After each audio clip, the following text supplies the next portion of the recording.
Today we're going to talk about ways to regulate the emotional system. Our emotions are a guidance system that has been installed in us, no different than the fact that we have eyes to see when a predator is coming. Our emotions have come in as a system of awareness to tell us when we like something, when we don't like something, to inform us about how we felt about something. When the outside world or the external world does something to us, or when we're in a certain situation that we don't like or doesn't feel good to us, our emotions come in and indicate to us, okay, I didn't like that. Now, here's the thing. Most humans don't know how to deal with their emotions. They don't know how to respond to them, and they don't know how to process them.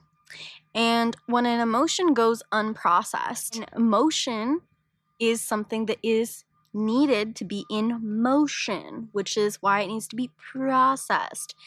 It is a wave of energy that indicates something to you from point A to point C, and if it's not let to run free in the motion that it was set forth to create, it communicates through its motion.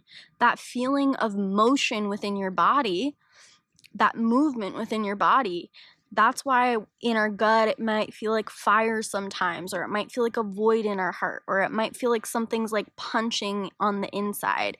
It might feel like a tornado. It might feel like a spiraling sensation. What we need to do is understand that our emotions have a message for us through the processing of their movement from point A to point Z.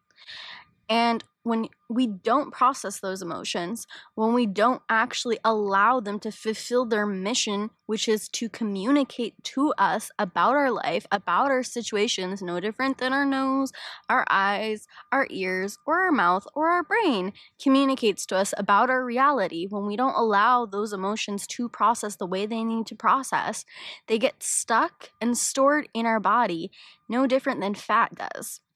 Now, the body doesn't understand that this is harmful to us, but the emotions actually start building up and building up and building up in your body. And if they aren't released, if they aren't processed, then it's going to be quite hard to live your life and to feel good on the inside. Now, it can also be really hard to process that emotion from point A to point Z if they have built up and if they have stored up in your body. And with that buildup, there needs to be a release. So here are some ways that if you're having trouble processing your emotions, some ways to do this are by feeling them, validating them, going into them with something called the completion process, or you could go into them through the method of parts work or any other source of emotional processing.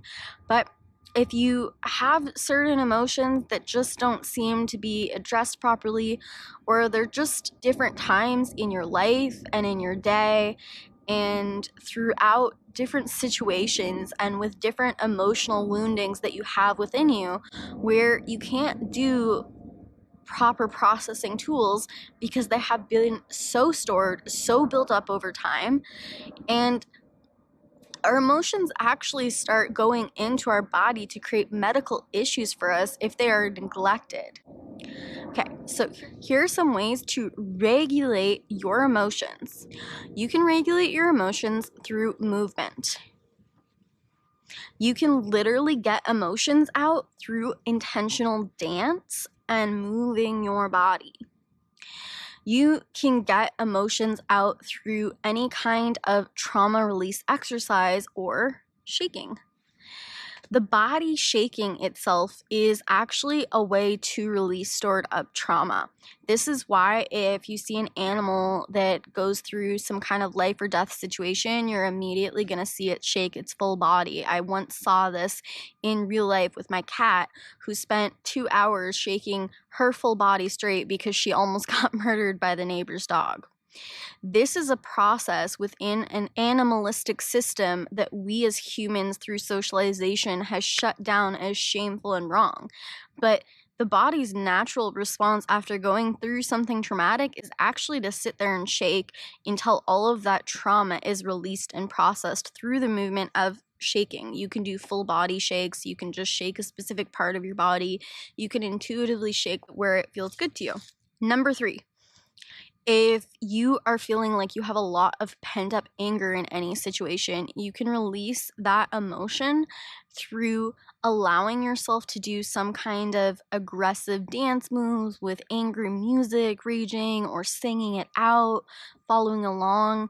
You can go to the gym and let all that rage out through some kind of intense form of exercise or even a punching bag.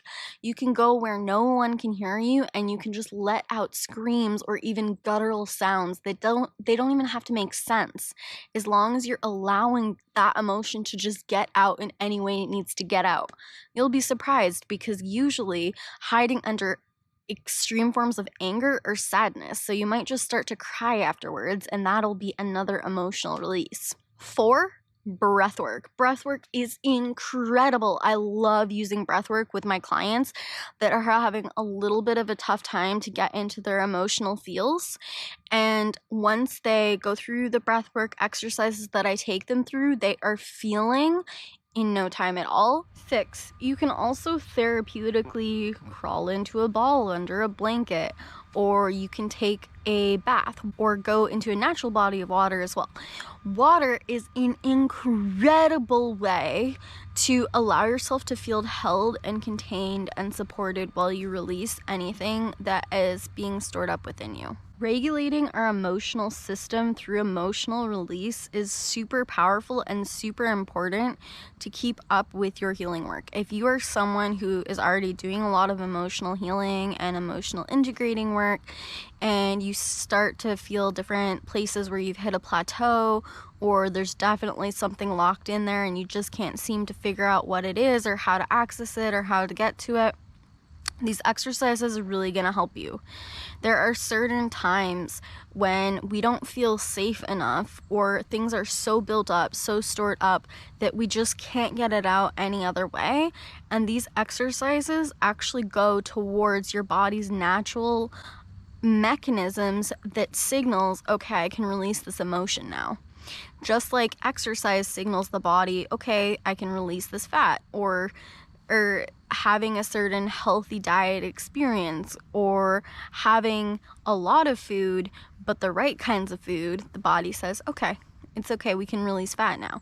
It's the same thing with that kind of system, that when we do the right things, our body indicates to us, okay, you can release these emotions now. It's safe to release these emotions now, and it will be let out like a floodgate. You'll feel a lot better on a daily basis on the inside. It's so important to create these kinds of self-care routines and to really listen to ourselves and to never push ourselves to feel something that it just doesn't feel like the right moment to feel, but try these exercises instead, because they're super gentle and there's no wrong time or too many times to do these exercises. You can't force these exercises to dish out anything. It's only going to dish out what it's ready to release. Give it a try and let me know how you found this video in the comment section below.